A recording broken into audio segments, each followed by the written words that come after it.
Gidagsa karon nga pistahan sa mahal nga Berhin sa Carmel. Bisan sa hulga sa uwan, gidagsa gihapon ang prosesyon. Adunay live update si Nico Serino. Nico?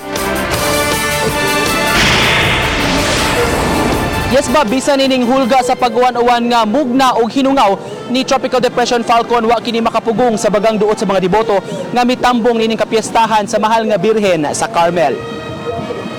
Midagsa sa Carmelite Monastery dinhi sa Barangay Mabolo ang mga deboto nga mitambong sa ubay-ubay nga mga santos nga misa karong adlaw subay nini kasaulugan sa kapiestahan sa mahal nga Birhen sa Carmel. Baguhay lang nahuman ang alas 4 nga santos nga misa ug karon lang gyud baguhay lang nakasugod ang prosesyon nga mitadlas dinhi sa Pope John Paul II Avenue nga gitambungan sa libuan ka mga deboto sa mahal nga Birhen sa Carmel.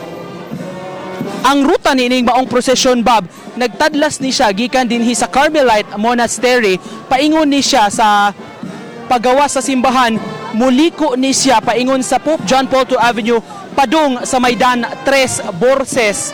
Mudimano dayon ni siya tadlas sa tibuok Tres Borses Street padung na sa Dan MJ Cuenco tapos sa simbahan ni St. Joseph sa Barangay Mabolo.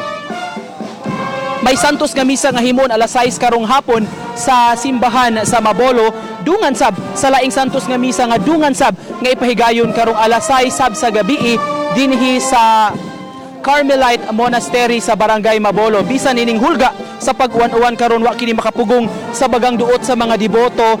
Ang uban nangandam na lang daan og payong tungod kay kaganiha mitutaligsik man ang panahon diri. Pahimangno lang sab nato sa atong mga motorista nga gisirad-an sa pagkakaron kining stretch gikan sa Pope John Paul II Avenue iskina kini sa may Cardinal Rosales F. Cabahog Street. Sarado ni siya paingon sa Picas iskina na tadlas paingon sa Barangay Mabolo. So, sa katong mga motorista nga walay tuyo ning maong lugar og na-trap karon sa bagang duot sa trapiko, mas maayong mulikay na lang sab tungod kay bugat-bugat gyud ang dagan sa trapiko palibot dinhi sa Carmelite Monastery atol sa kasaulugan sa Santos nga misa karong hapon ug sa nagpadayon nga procession niining mga orasa. Mao kanang latest, Bob, gikan dinhi sa Barangay Mabolo sa may Carmelite Monastery.